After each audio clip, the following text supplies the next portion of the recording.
Panguva ine zvanzi Eddie Cross was right. Pakabuda taramashwa chiti the mnangagwaZim, they are very very corrupt, and day in day out they are bleeding Zimbabwe dry. Panguva ino oya achinzi mashuka awa aiwa Eddie Cross was very very right. Sanapina mashuka mudanyirwa panapa pamusoro awa pevana the Zimbabwean leader noti vasubscribe like on the bell icon. Tipinda panapa munaomba mudanyirwa muchinzi Eddie Cross was right. MnangagwaZim are corrupt and bleeding Zimbabwe dry. Sean Mnangagwa is jeopardizing national security. He makes charges to any barracks, promoting his friends on favoritism, not merit.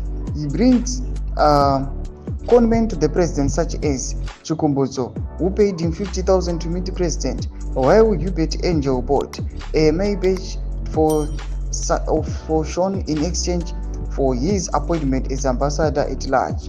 Collins Mnangagwa is grabbing tenders and parceling them to his proxies such as Nguaya, Kudata Gwire, and Wignell. His girlfriends get tenders to provide services at state functions such as deco, car hire, flowers, catering worth billions of dollars.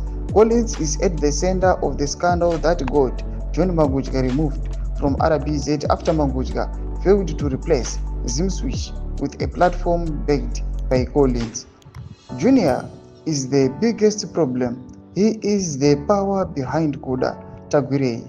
He is the one who tells Gwambatanga who to pay, how much, and when. Junior deploys cabinet ministers and removes them. Thomas Karuda panapa atukona ari exposewa panapa nevano ayo insiders wachita ayo these sons panguva ine vari kuinvolva activities ari kuonekwa kunzi they are very very corrupt, ari kuona they are funneling our state funds vachiita aiwa zvavanoda nenyika vachiona maybe kuti it is their own company.